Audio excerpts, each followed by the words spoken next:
นอบน้อมแด่พระผู้มีพระภาคเจ้าพระองค์นั้นซึ่งเป็นผู้ไกลจากกิเลสตรัสรู้ชอบได้โดยพระองค์เองสวัสดีครับท่านผู้ฟังที่เคารพครับท่านผู้ฟังกำลังรับฟังรายการศึกษาธรรมนำสุขมีเสนอให้ท่านผู้ฟังทุกวันเสาร์ตั้งแต่เวลา 15 นาฬิกาถึง 16 นาฬิกาดำเนินรายการโดยกระผมพันเอกธนัทเดชะมีอาจารย์สุรภาเดชะเป็นผู้ร่วมรายการวันนี้เราได้นำมัทธิดกฉบับอัตถกถาเล่มที่ 30 มาศึกษากันในพระสูตรที่ชื่อว่าอัมภปาลิสูตรเป็นพระสูตรที่อยู่ในสติปัฏฐานสังยุตหน้า 347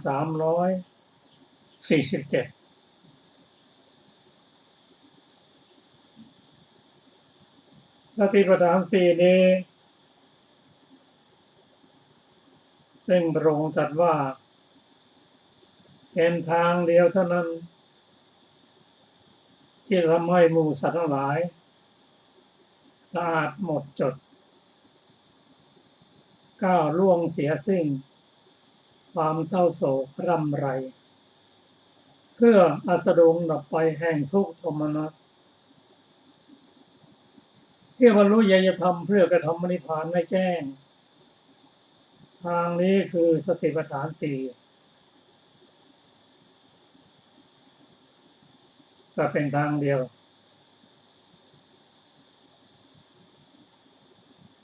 ทุกสิ่งธรรมะของพระองค์ย่อมลงอยู่ที่ปัญญาการพัฒนาสูงสุดแล้วพิจารณาเห็นรูป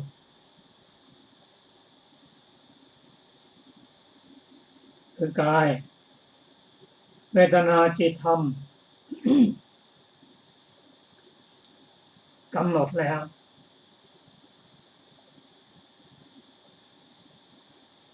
พิจารณาแล้วเห็นความเกิดความดับเห็นคุณ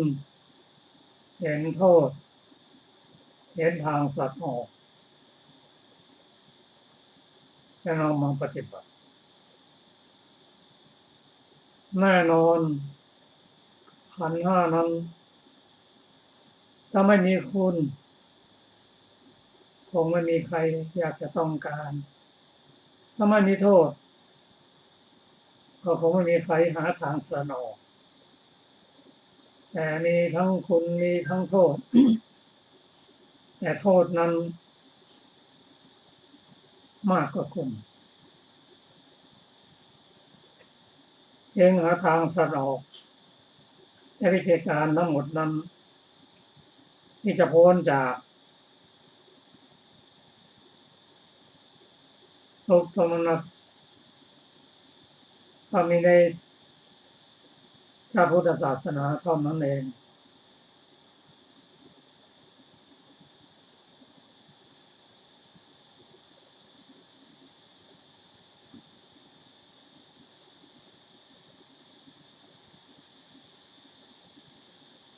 ทางนั้นคือสติปัฏฐานสี่คือการตั้งสติบนฐานกายเวทนาจิตและธรรมอาศัยความเพียรสติสัมปชัญญะโดยมีศีลเป็นฐานปัญญาจึงพิจารณาได้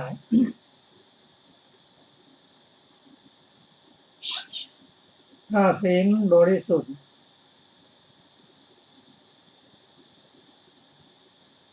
ก็เจริญสติปัฏฐานสี่ได้อย่าง มีประสิทธิภาพแต่การจะบรรลุซึ่งความสะอาดหมดจดก็ดีก้าวล่วงเสียซึ่งความโศกความน้ำไรก็ดีการบรรลุญาณธรรมกระทำพระนิพพานได้แจ้งนั้นต้องเป็นไปตามลำดับไม่มีการกระโดดข้ามขั้นเราได้ศึกษาถึงเรื่ององค์ประกอบสำคัญ ที่จะพิจารณาชีวิตร่างกายนั้นให้เห็นความเบื่อหน่ายจนได้นั้นก็ต้องอาศัยศีลเป็นเบื้องต้นโดยเฉพาะศีลถ้าสมบูรณ์โดยเฉพาะศีล8หรือสุจริต10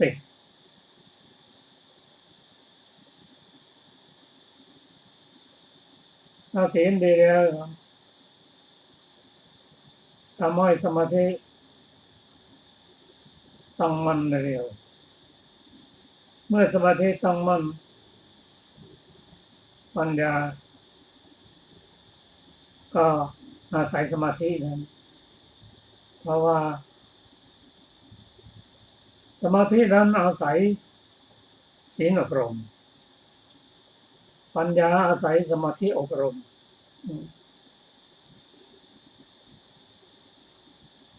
นอกจากนั้นก็อาศัยความพยายามพัฒนาเป็นสัมมาประธาน4มีความกล้าหาญในการป้องกันไม่ให้กิเลสเข้ามาท่วมท้นมีความกล้าหาญที่จะผลักไสตัดกิเลสที่เข้ามาแล้วโดยตธรรมกับอาหาร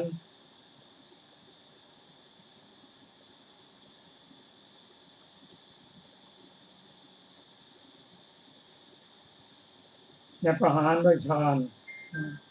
เรียกว่าวิคัมมนประหารสมุจเฉทประหาร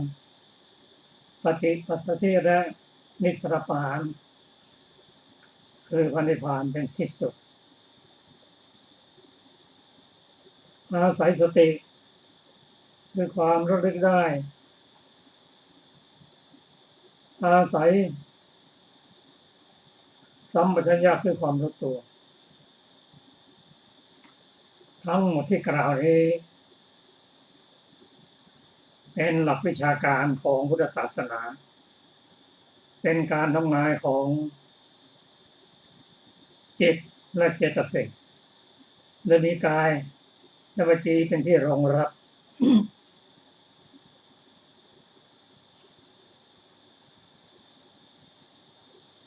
การทำงานของจิตและเจตสิกนั้นรวดเร็วจนไม่สามารถจะหาอะไรมาเปรียบได้แต่ถ้าเรารู้หลักของเขาว่าเขามีลักษณะอย่างไรการทำงานประกอบกับจิตเมื่อไรก็เหมือนรู้เขาหาความเร็วของเขาที่เราคงค้างปรึกษากันนั่นก็คือเรื่องสัมปชัญญะ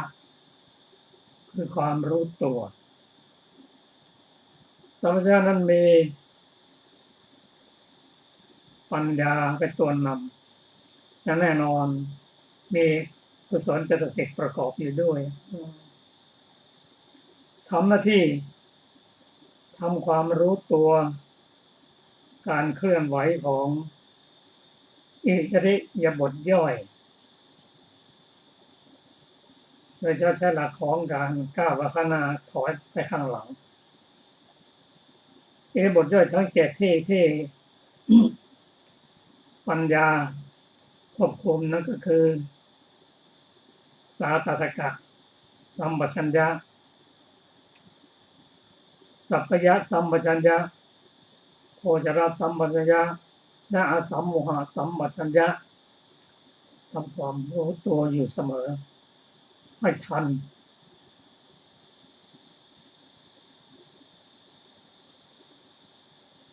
การเคลื่อนไหวอิริยาบถทั้ง7นั้นท่านกล่าวว่าก่อนจะก้าวข้างหน้าข้างหลังนั้นต้องพิจารณาหมดแล้วว่าเพื่อประโยชน์อะไรมีความมุ่งหมายอย่างไรแต่เป็นไปเพื่อเจริญสติปัฏฐาน4ของมัน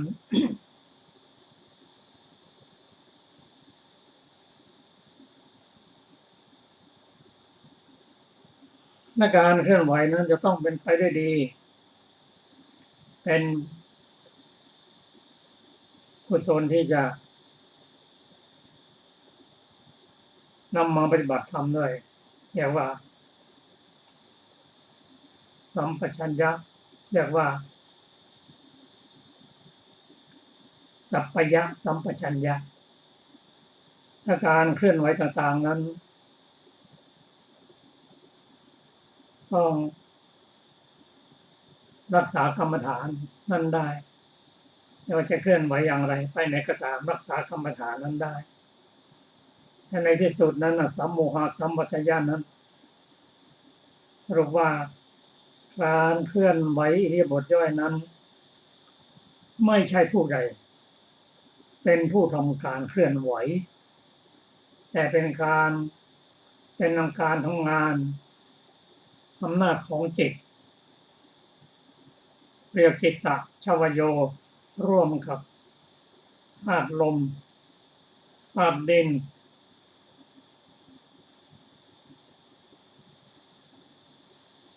ธาตุแผ่ธาตุน้ำท่านยกตัวอย่างว่าภิกษุ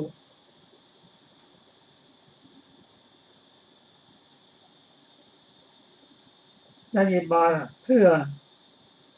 บิณฑบาตเพื่อเป็นประโยชน์ได้พัดมาเลี้ยงตัวเองบาตรที่ท่านอุ้มนั้นต้องพิจารณาว่าบาตรนี้ที่เรามีความประสงค์จะไปบิณฑบาตนั้นเป็นสัตตกะแล้วถ้าบาตรนั้นหนักเกินไปหรือสกปรกหรือรั่วย่อมไม่เป็นสัพพยะแก่ภิกษุนั้นเพราะถ้าหนักก็หนักเกินไป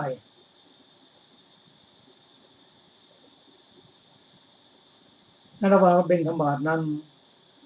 ก็กรรมธรรมดาภิกษุท่านนี้กรรมฐานเจริญเป็นประจำอยู่แล้วก็ใช้กรรมฐานนั้นนะ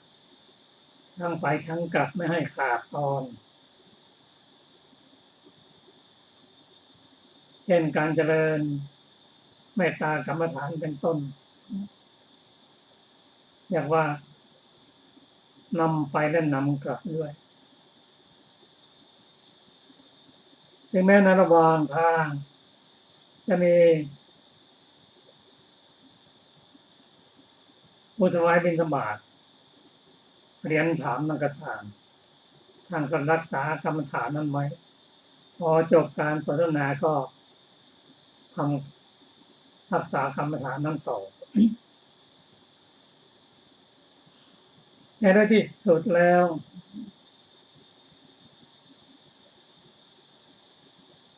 สัมโมหะสัมปชัญญะว่าในการอุ้มบาตรนั้นใช่บุคคลตัวตนผู้ใดเป็นอุ้มไม่แม้มือที่ไปอุ้มก็ไม่รู้ว่ากำลังอุ้มบาตรแม้บาตรก็ไม่รู้ว่ากำลังถูกมืออุ้มแต่เป็นไปด้วยจิตตชวโยซึ่งเป็นไปตามอำนาจของจิตสรุปแล้วการเคลื่อนไหวการควบคุมอิริยาบถย่อยของ สัมปชัญญะสี่นั้นทำให้ไม่เห็นเป็นบุคคลตัวตนผู้ใดเป็นเพียงจิตเจตสิกและมีกายเป็นเครื่องรองรับเท่านั้นเองเพราะนั้นท่านได้กล่าวว่าการเดินของโยคีนั้นท่านรู้ยิ่งกว่าสัตว์ทั้งหลายมีสุนัขม้าเป็นต้นเขาเดินก็รู้เขาเดินแต่เขาไม่รู้หรอกว่าจริงๆแล้วมันเป็นการทำงานของจิตโดยมี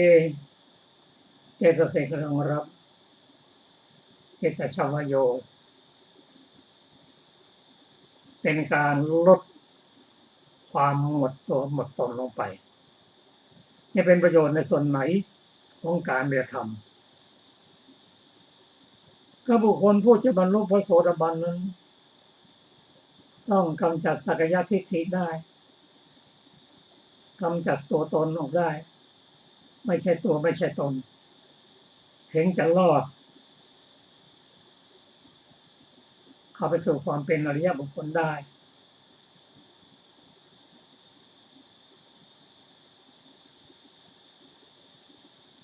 ต่อไปนี้เราก็จะมา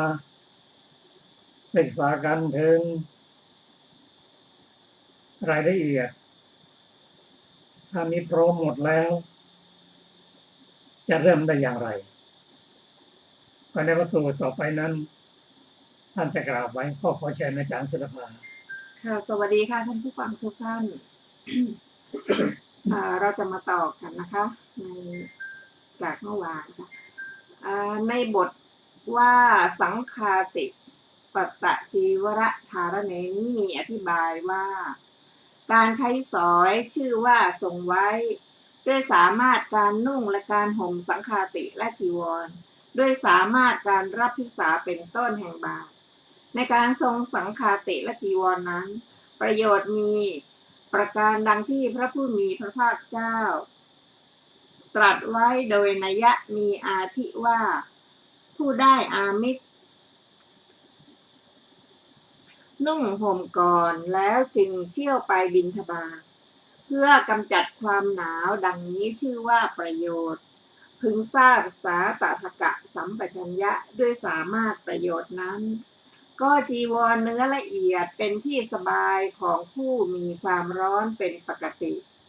และผู้ทุพพลภาพจีวรเนื้อหนา2 ชั้นเป็นที่สบายของผู้มีความหนาวเป็นปกติผิดไปจากนั้นไม่เป็นที่สบายเลยจีวรชำรุด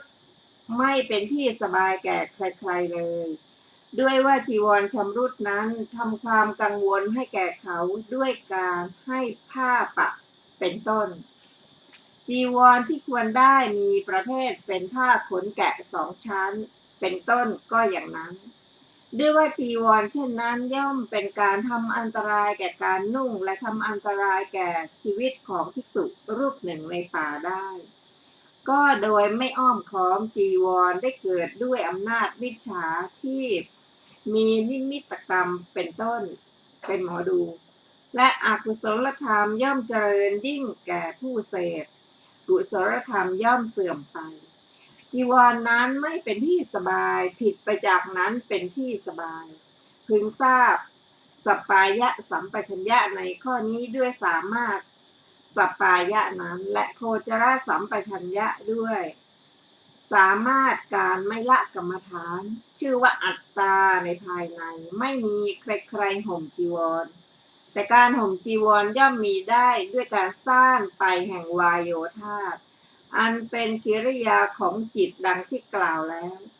ในการห่มจีวรนั้นแม้จีวรก็ไม่มีเจตนาแม้กายก็ไม่มีเจตนาจีวรย่อมไม่รู้ว่าเราห่มกายแม้กายก็ไม่รู้ว่าเราห่มจีวรธาตุเท่านั้นปกปิดหมู่ธาตุดุจในการปกปิดผ้าป่านด้วยผ้าเขี้ยวริ้วเพราะฉะนั้นได้จีวรดีก็ไม่ควรดีใจ ได้จีวรไม่ดีก็ไม่ควรเสียใจจริงอยู่คนบางพวกกระทำสักการะด้วยดอกไม้ของหอมธูปและผ้าเป็นต้นในไม้กระทิงจอมปลวกเจดีย์และต้นไม้เป็นต้นบางพวกกระทำอสักการะด้วยคูดมูดเปลือกตมและเครื่องประหารคือท่อนไม้และสัตราเป็นต้นจอมปลวกและต้นไม้เป็นต้นไม่ทำความดีใจด้วยเหตุนั้นอย่างนั้นแหละได้จีวรดีแล้วก็ไม่ควรดีใจได้จีวรไม่ดีก็ไม่ควรเสียใจพึงทราบอสัมโมหะสัมปชัญญะในที่นี้ด้วยสามารถการพิจารณาอันเป็นไปแล้วอย่างนี้ด้วยประการชนี้แม้ในการทรงบาตรก็พึงทราบสาตถกะสัมปชัญญะด้วยสามารถประโยชน์ที่พึงได้เพราะการถือบาตรเป็นปัจจัยอย่างนี้ว่าเราจะไม่ถือบาตรทันทีถือบาตรนี้แล้วเที่ยวไปเพื่อบิณฑบาตจักได้ภิกษาก็บาปหนักไม่เป็นที่สบายแก่ร่างกายอันผอมและทุพพลภาพบาตรที่ล้างไม่ดีจะกระทบตุ่ม4-5 ตุ่มไม่เป็นที่สบายแก่ใครๆบาตรที่ล้างไม่ดีไม่ควรความกังวลย่อมมีแก่ผู้ล้างบาตรนั้นแต่บาตรสีแก้วมณีที่ควรได้ไม่เป็นที่สบายโดยนัยที่กล่าวแล้วในจีวรนั้นแลก็บาตรได้ที่ได้แล้วด้วยสามารถนิมิตกรรมเป็นต้นอกุศลธรรมย่อมเจริญยิ่งแก่ผู้เสพนั้นกุศลธรรมย่อมเสื่อมบาตรนี้ไม่เป็นที่สบายโดยส่วนเดียวผิดไปจากนี้เป็นที่สบายพึงทราบสัปปายะสัมปชัญญะในข้อนี้ด้วยอำนาจสัปปายะนั้นและโคจรสัมปชัญญะด้วยอำนาจการไม่ละกรรมฐานชื่อว่าอัตตาในภายในไม่มีใครถือบาตรชื่อว่าการถือบาตรย่อมมีด้วยการสร้างไปแห่งวายโยธาอันเป็นกิริยาของจิตดังกล่าวแล้วในการถือบาตรนั้นแม้บาตรก็ไม่มีเจตนาแม้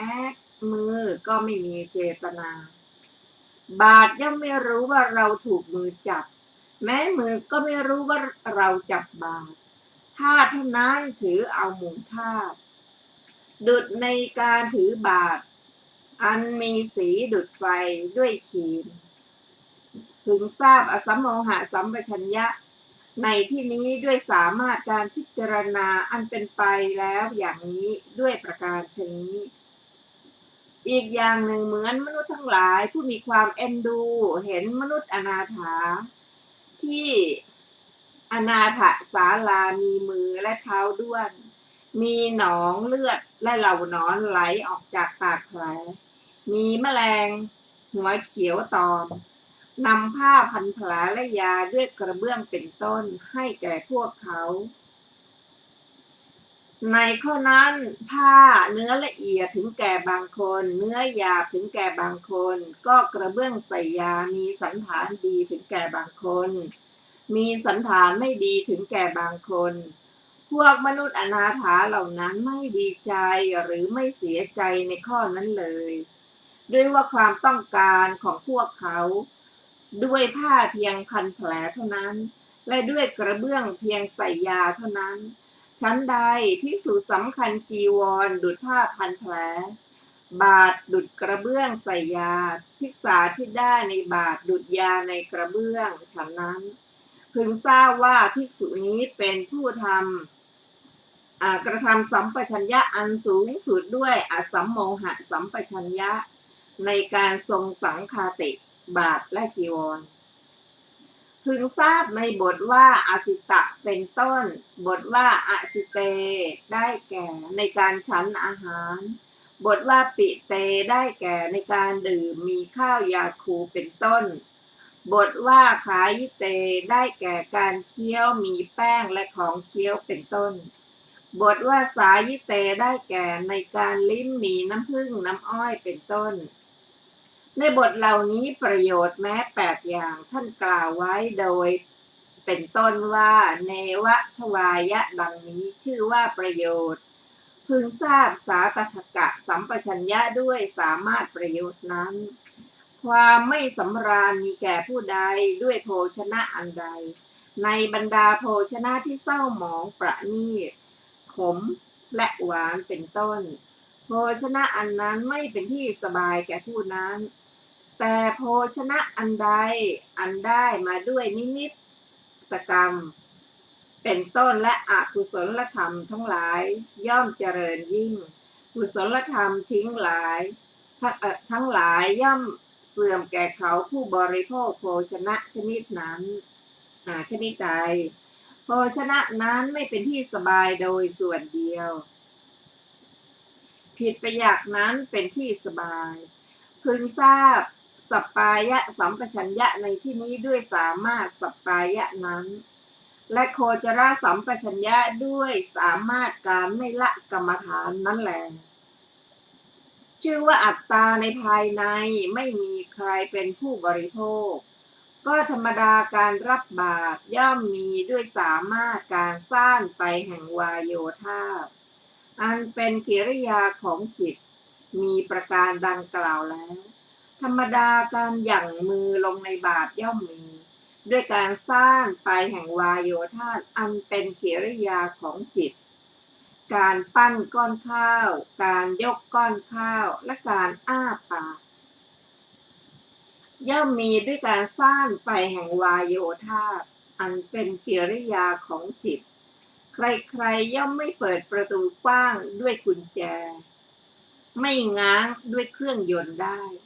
การวางคำข้าวไว้ในปาก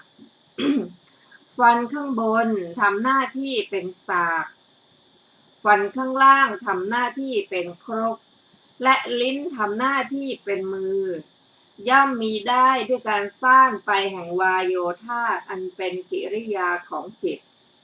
น้ำลายน้อยย่อมเปื้อนโภชนะนั้นที่ปลายลิ้นนั้นน้ำลายมากย่อมเปื้อนที่โคนลิ้นโภชนะนั้นกลิ้งกรอกไปมาด้วยมือคือลิ้นในครกคือฟันเบื้องล่างชุ่มด้วยน้ำคือน้ำลายบดด้วยสากคือฟันเบื้องบนไม่มีใครๆเอากระจาหรือทัพพีสอดเข้าไปภายในได้ย่อมเข้าไปได้ด้วยวายโยธาเชียวเข้าไปแล้วก็ไม่มีใครปูฟางรองรับไว้ได้ตั้งอยู่ด้วยวายโยธาเชียวตั้งอยู่แล้วก็ไม่มีใครตั้งเตาหุงต้มได้หุงต้มด้วยธาตุไฟเชียวหุงต้มแล้ว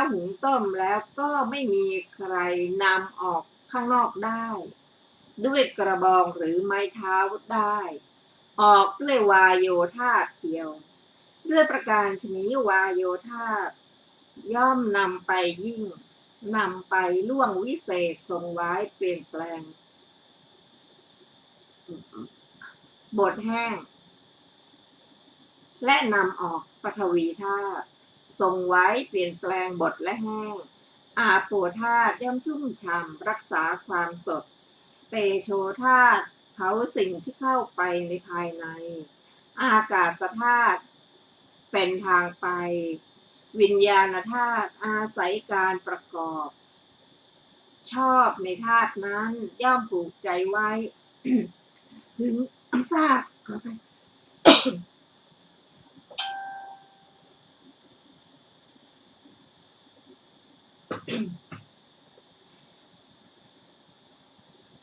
อีกอย่างหนึ่ง ในธาตุนั้นย่อมผูกใจพึงทราบอสัมโมหะสัมปชัญญะในที่นี้ด้วยสามารถการพิจารณาอันเป็นไปแล้วอย่างนั้นด้วยประการชนี้อีกอย่างหนึ่งพึงทราบอสัมโมหะสัมปชัญญะในที่นี้เพราะการพิจารณาความเป็นของปฏิกูล10อย่างนี้คือเพราะการไปเพราะการแสวงหาเพราะการบริโภคเพราะที่อาศัยเพราะการฝังเพราะไม่ย่อยเพราะย่อยแล้วเพราะผลเพราะความไหลออกเพราะความเปื้อนบทว่าอุจจาระปัสสาวะกัมเม ได้แก่ในการถ่ายอุจจาระปัสสาวะเหงื่อย่อมไหลจากทั่วตัวของผู้ไม่ถ่ายอุจจาระปัสสาวะเมื่อถึงเวลาตาทั้งสองย่อมหมุนจิตไม่แน่วแน่โรคอื่นย่อมเกิดแต่ทั้งหมดนั้นย่อมไม่มีแก่ผู้ถ่ายนี้เป็นอธิบายในบทนี้พึงทราบสาตถกะสัมปชัญญะด้วยสามารถแห่งความนั้นก็เมื่อภิกษุถ่ายอุจจาระปัสสาวะไม่เป็นที่ย่อมเป็นอาบัติเสื่อมยศแม้อันตรายถึงชีวิตย่อมมีเมื่อถ่ายในที่สมควรทั้งหมดนั้นย่อมไม่มีนี้เป็นที่สบายในข้อนี้ด้วยประการชนี้พึงทราบสัปปายะสัมปชัญญะด้วยสามารถแห่งสัปปายะนั้นและโคจรสัมปชัญญะด้วยสามารถการไม่ละกรรมฐานนั้นแลชื่อว่าอัตตาในภายในไม่มีการถ่ายอุจจาระปัสสาวะก็การถ่ายอุจจาระปัสสาวะย่อมมีด้วยการสร้างไปแห่งวายโยธาอันเป็นกิริยาของจิตเท่านั้นเหมือนอย่างว่าเมื่อฝีหัวแก่เพราะหัวฝีแตกหนองและเลือดย่อมไหลออกโดยไม่ต้องการฉันใดและเหมือนอย่างว่าน้ำไหลออกจากภาชนะน้ำเต็มเปี่ยมโดยไม่ต้องการฉันใดอุจจาระปัสสาวะที่สั่งสมไว้ในกระเพาะอาหารและกระเพาะปัสสาวะถูกแรงลมบีบคั้นย่อมไหลทั้งที่ไม่ปรารถนาส่วนอุจจาระปัสสาวะนี้นั้นเมื่อออกไปอย่างนั้นไม่ได้เป็นของตนไม่ได้เป็นของชนเหล่าอื่นของภิกษุนั้นเป็นแต่เพียงการไหลออกจากสรีระอย่างเดียวถามว่าเหมือนอะไรตอบว่าเหมือนเมื่อคนทิ้งน้ำเก่าจากหม้อน้ำนั้นไม่ได้เป็นของตนไม่ได้เป็นของชนเหล่าอื่นเป็นแต่เพียงสำหรับใช้สอยอย่างเดียวเท่านั้นอสัมโมหะสัมปชัญญะในข้อนี้พึงทราบด้วยสามารถแห่งการพิจารณาอันเป็นไปแล้วด้วยประการชนี้พึงทราบอธิบายในบทว่าคตะศัพท์เป็นต้นบทว่าคเตคือในการเดินบทว่าทิเตคือในการยืนบทว่านิสินเนคือในการนั่งบทว่าสุเตคือในการนอนบทว่าชาคริเตคือในการตื่นบทว่าพาสิเตคือในการพูดบทว่าตุนหิภาเวคือในการไม่พูดก็ในอิริยาบถนี้ภิกษุรูปใดเดินหรือจงกรมนานแล้วในการต่อมายืนพิจารณาเห็นอยู่อย่างนั้นว่ารูปธรรมและอรูปธรรมอันเป็นไปแล้วในเวลาจงกรมก็ดับในที่นี้แล้วดังนี้ชื่อว่าการทำความรู้สึกตัวในการเดินภิกษุรูปใดเมื่อทำการสาธยายตอบปัญหาหรือมนสิการถึงกรรมฐานยืนนานแล้วในการต่อมานั่งพิจารณาเห็นอยู่อย่างนั้นว่ารูปธรรมและอรูปธรรมอันเป็นไปแล้วในเวลายืนก็ดับในที่นี้แล้วดังนี้ชื่อว่าทำความรู้สึกตัวในการยืนภิกษุรูปใดนั่งนานด้วยสามารถแห่งการทำสาธยายเป็นต้นในการต่อมานั่งพิจารณาเห็นอยู่อย่างนั้นว่ารูปธรรมและอรูปธรรมอันเป็นไปแล้วในเวลานั่งก็ดับในที่นี้แล้วดังนี้ชื่อว่าทำความรู้สึกตัวในการนั่งส่วนภิกษุรูปใดเมื่อนอนทำการสาธยายหรือมนสิการถึงกรรมฐานหลับไปในการต่อมาลุกขึ้นพิจารณาเห็นอยู่อย่างนั้นว่ารูปธรรมและอรูปธรรมอันเป็นไปแล้วในเวลานอนก็ดับในที่นี้แล้วดังนี้ชื่อว่าทำความรู้สึกตัวในการหลับและการตื่นด้วยว่าความไม่เป็นไปแห่งจิตที่สำเร็จด้วยกิริยาชื่อว่าหลับที่เป็นไปชื่อว่าตื่นด้วยประการชนี้ส่วนภิกษุรูปใดเมื่อพูดย่อมพูดมีสติสัมปชัญญะว่าชื่อนี้ ชื่อว่าเสียงนี้ย่อมเกิดเพราะอาศัยริมฝีปากเพราะอาศัยฟันลิ้นและเพดานและเพราะอาศัยความประกอบแห่งจิตอันสมควรแก่เสียงนั้น ก็หรือทำการสาธยายหรือกล่าวธรรมให้เปลี่ยนกรรมฐาน หรือตอบปัญหาตลอดกาลนานแล้วในการต่อมาก็พิจารณาเห็นอยู่อย่างนี้ว่ารูปธรรมและอรูปธรรมอันเกิดขึ้นแล้วในเวลาพูดก็ดับในที่นี้แล้วดังนี้ชื่อว่าทำความรู้สึกตัวในการพูดภิกษุรูปใดนิ่งทำในใจถึงธรรมหรือกรรมฐานแล้วตลอดกาลนานในการต่อมาย่อมพิจารณาเห็นอย่างนั้นว่ารูปธรรมและอรูปธรรมอันเป็นไปแล้วในเวลานิ่งก็ดับในที่นี้แล้วดังนี้เมื่อความเป็นไปแห่งอุปาทารูปมีอยู่ชื่อว่าพูดเมื่อไม่มีอยู่ชื่อว่าเป็นผู้นิ่งดังนี้ชื่อว่าทำความรู้สึกตัวในความนิ่งด้วยประการชนี้ในข้อนี้เป็นอสัมโมหะสัมปชัญญะความรู้สึกตัวพึงทราบได้สามารถแห่งอสัมโมหะสัมปชัญญะนั้นแลในพระสูตรนี้พระผู้มีพระภาคเจ้าตรัสสัมปชัญญะคลุกเคล้าด้วยสติปัฏฐานว่าเป็นบุพภาคดังนี้จบอรรถกถาสติสูตรที่สองต่อไปจะเป็นภิกขุสูตรว่าด้วยการเจริญสติปัฏฐานสี่โดยส่วนสามสมัยหนึ่งพระผู้มีพระภาคเจ้าประทับอยู่หน้าพระวิหารเชตวันอารามของท่านอนาถบิณฑิกเศรษฐีในใกล้กรุงสาวัตถีครั้งนั้นภิกษุรูปหนึ่งเข้าไปเฝ้าพระผู้มีพระภาคเจ้าถึงที่ประทับถวายบังคมพระผู้มีพระภาคเจ้าและนั่งในที่ควรส่วนข้างหนึ่งครั้นแล้วได้กราบทูลพระผู้มีพระภาคเจ้าว่าข้าแต่พระองค์ผู้เจริญขอประทานพระวโรกาสขอพระผู้มีพระภาคเจ้าโปรดแสดงธรรมโดยย่อแก่ข้าพระองค์ที่ข้าพระองค์ได้ฟังแล้วพึงเป็นผู้เดียวหลีกออกจากหมู่ไม่ประมาทมีความเพียรมีใจเด็ดเดี่ยวเถิดพระผู้มีพระภาคเจ้าตรัสว่าก็โมฆะบุรุษบางพวกในโลกนี้ย่อมเชิญเราอย่างนั้นเหมือนกันและเมื่อเรากล่าวทำแล้วย่อมสำคัญเราว่าเป็นผู้ควรติดตามไปเท่านั้นภิกษุนั้นทูลวิงวอนว่าข้าแต่พระองค์ผู้เจริญขอพระผู้มีพระภาคเจ้าโปรดแสดงธรรมโดยย่อแก่ข้าพระองค์ขอพระสุคตเจ้าโปรดแสดงธรรมโดยย่อแก่ข้าพระองค์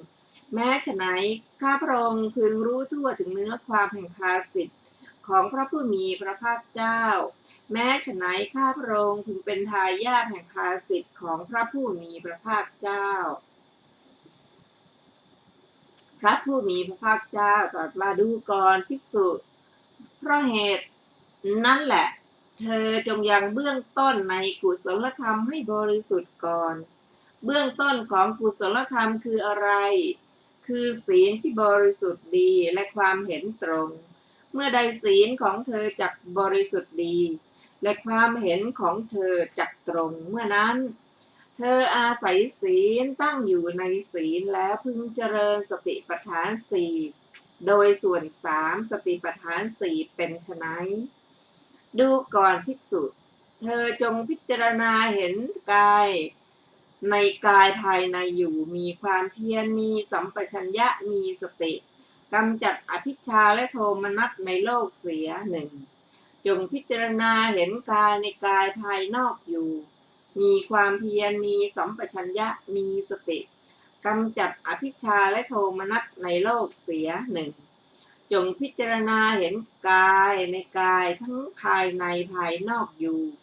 มีความเพียรมีสัมปชัญญะมีสติกำจัดอภิชฌาและโทมนัสในโลกเสียหนึ่ง จงพิจารณาเห็นเวทนาในเวทนาภายในอยู่จงพิจารณาเห็นเวทนาในเวทนาภายนอกอยู่จงพิจารณาเห็นเวทนาในเวทนาทั้งภายในและภายนอกอยู่จงพิจารณาเห็นจิตในจิตภายในอยู่จงพิจารณาเห็นจิตในจิตภายนอกอยู่จงพิจารณาเห็นจิตเห็นจิตในจิตทั้งภายในภายนอกอยู่จงพิจารณาเห็นธรรมในธรรมภายในอยู่มีความเพียรมีสัมปชัญญะมีสติกำจัดอภิชฌาและโทมนัสในโลกเสียหนึ่งจงพิจารณาเห็นธรรมในธรรมภายนอกอยู่หนึ่งมีความเพียรมีสัมปชัญญะมีสติกำจัดอภิชฌาและโทมนัสในโลกเสียหนึ่งจงพิจารณาเห็นธรรมในธรรมทั้งภายในภายนอกอยู่มีความเพียรมีสัมปชัญญะมีสติกำจัดอภิชฌาและโทมนัสในโลกเสียหนึ่งดูก่อนภิกษุเมื่อใดเธออาศัยศีลตั้งอยู่ในศีลแล้วจักเจริญสติปัฏฐานสี่เหล่านี้โดยส่วนสามอย่างนั้นเมื่อนั้นเธอพึงหวังความเจริญในกุศลธรรมทั้งหลายอย่างเดียวตลอดคืนหรือวันอันจักมาถึงไม่มีความเสื่อมเลย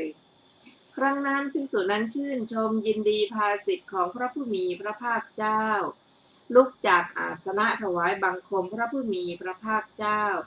กระทำประทักษิณแล้วหลีกไปเธอเป็นผู้เดียวหลีกออกจากหมู่ไม่ประมาทมีความเพียรมีใจเด็ดเดี่ยวไม่นานนักก็ทำให้แจ้งซึ่งที่สุดแห่งพรหมจรรย์อันยอดเยี่ยมซึ่งกุลบุตรทั้งหลายผู้ออกบวชเป็นบรรพชิตโดยชอบต้องการนั้นด้วยปัญญาอันยิ่งด้วยตนเองในปัจจุบันเข้าถึงอยู่รู้ชัดว่าชาติสิ้นแล้วพรหมจรรย์อยู่จบแล้วกิจที่ควรทำเสร็จแล้วกิจอื่นเพื่อความเป็นอย่างนั้นมิได้มีก็แลภิกษุนั้นได้เป็นพระอรหันต์องค์หนึ่งในจำนวนพระอรหันต์ทั้งหลายจบภิกขุสูตรที่3ซึ่งมีอรรถกถาดังต่อไปนี้บทว่าเอวะเมวะปณิเทกัจเจความว่าได้ยินว่าภิกษุนั้นให้บอกกรรมฐานแล้วย่อมเชี่ยวไปข้างโน้นข้างนี้ไม่ตามประกอบกายวิเวกเพราะเหตุนั้นพระผู้มีพระภาคเจ้าเมื่อทรงข่มภิกษุนั้นจึงตรัสอย่างนี้บทว่าตัสมาได้แก่เพราะเธอย่อมขอเทศนาโดยสังเขปบทว่าทิฏฐิได้แก่ความเห็นว่าสัตว์มีกรรมเป็นของตนจบอรรถกถาภิกขุสูตรที่3ครับ เราจะมาพิจารณาถึงพระสูตรสูตรนี้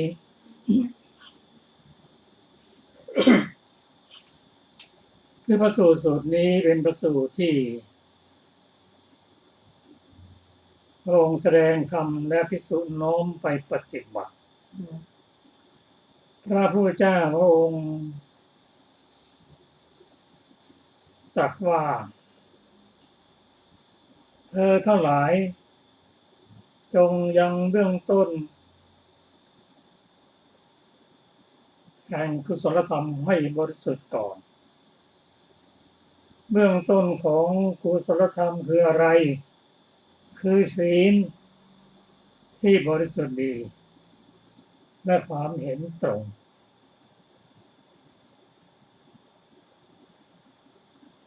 ศีลบริสุทธิ์ดี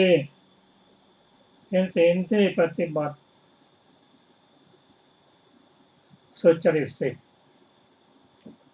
นั่นคือกายสุจริต3วจีสุจริต4มโนสุจริต3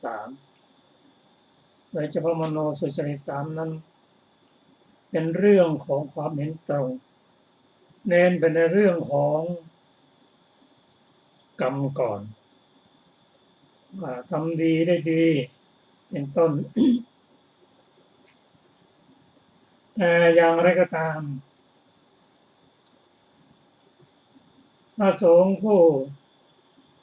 ที่ขอรับกรรมฐานจากพระพุทธเจ้านั้น กล่าวว่า ขอพระสุคตเจ้า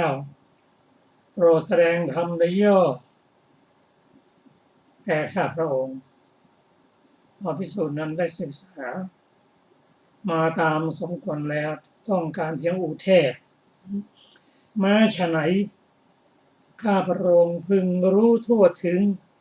แห่งข้อความในภาษิตนั้นคือศึกษาปริยัติในกรรมฐานได้เข้าใจแล้วจึงจะนำไปปฏิบัติได้เพราะฉะนั้นด้วย บุคคลกล่าวว่าไม่ต้องศึกษาปริยัติปฏิบัติเลยนั้นก็ฟังส่วนนี้ก็จะทำให้เราเข้าใจชัดว่าเพียงศึกษาถึงเนื้อความคือปริยัติแห่งภาษิตเสียก่อนให้เข้าใจแล้วจึงน้อมมาปฏิบัติอีกส่วนหนึ่งที่ว่าภิกษุ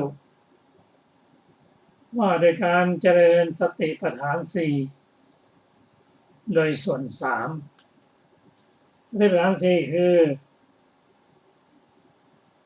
กายานุปัสสนาสติปัฏฐานเวทนานุปัสสนาสติปัฏฐานจิตตานุปัสสนาสติปัฏฐานและธรรมานุปัสสนาสติปัฏฐานส่วนสามนั่นคือยกตัวอย่างเช่นการพิจารณากายพิจารณาภายในคือตัวเองพิจารณาภายนอกคือพิจารณาจากบุคคลภายนอกและน้อมเข้าหาตัวเองหรือพิจารณาส่วนที่สามคือพิจารณาทั้งภายในทั้งภายนอกเรียกว่าโดยส่วนสาม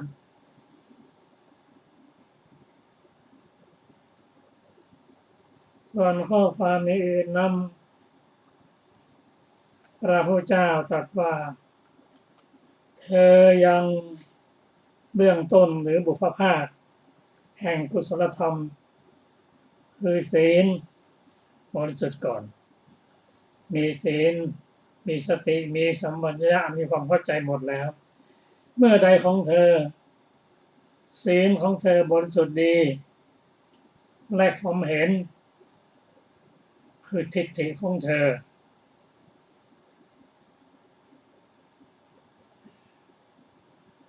จักตรงเมื่อนั้นเธออาศัยศีลตั้งอยู่ในศีลแล้ว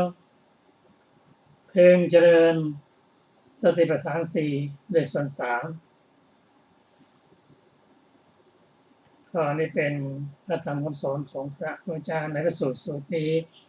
ขอแชร์พระสูตรต่อไปนะ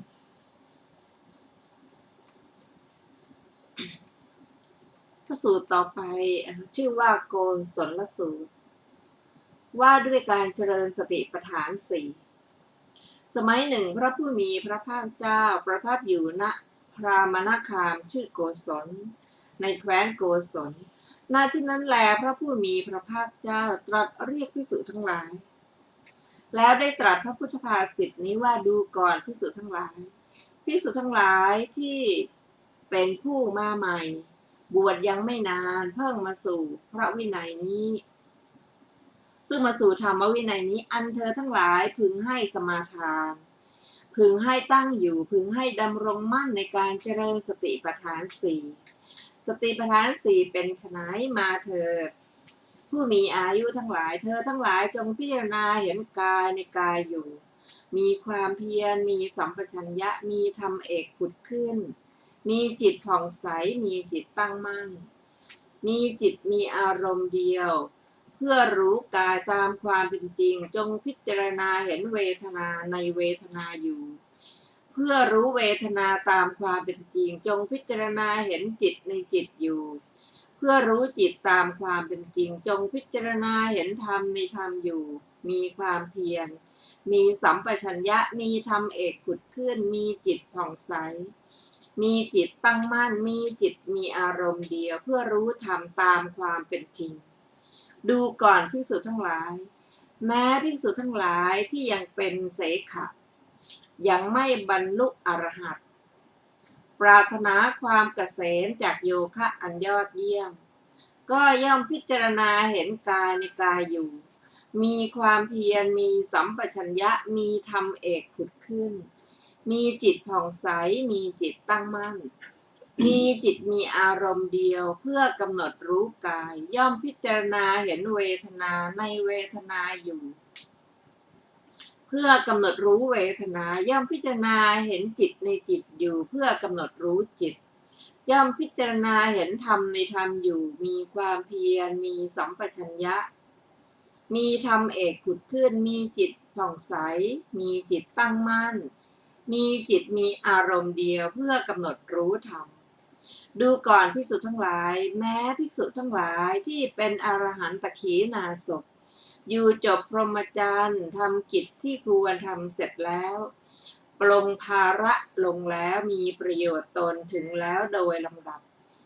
สิ้นสังโยชน์ที่จะนำไปสู่ภพแล้วหลุดพ้นแล้วเพราะรู้โดยชอบก็ย่อมพิจารณาเห็นกายในภายในเห็นกายในกายอยู่มีความเพียรมีสัมปชัญญะมีธรรมเอกผุดขึ้นมีจิตผ่องใสมีจิตตั้งมั่นมีจิตมีอารมณ์เดียวพรากจากกายแล้วย่อมพิจารณาเห็นเวทนาในเวทนาอยู่พรากจากเวทนาแล้วย่อมพิจารณาเห็นจิตในจิตอยู่พรากจากแล้วย่อมพิจารณาเห็นธรรมในธรรมอยู่มีความเพียรมีสัมปชัญญะมีธรรมเอกผุดขึ้นมีจิตผ่องใสมีจิต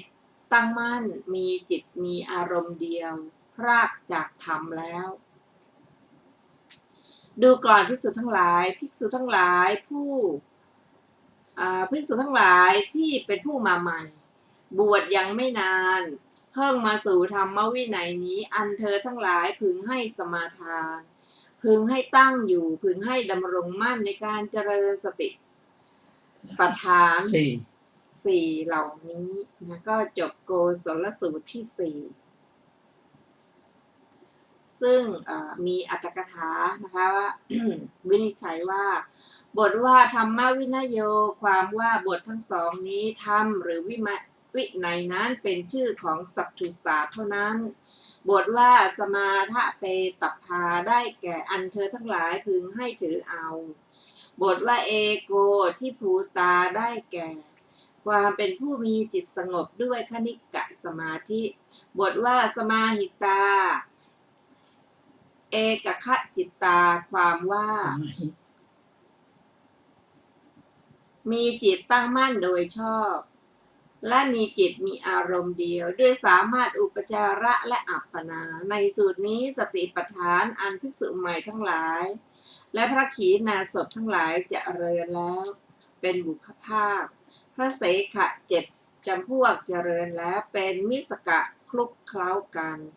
ก็จบอรรถกถาของโกศลสูตรที่สี่ท่านผู้ฟังที่เคารพค่ะ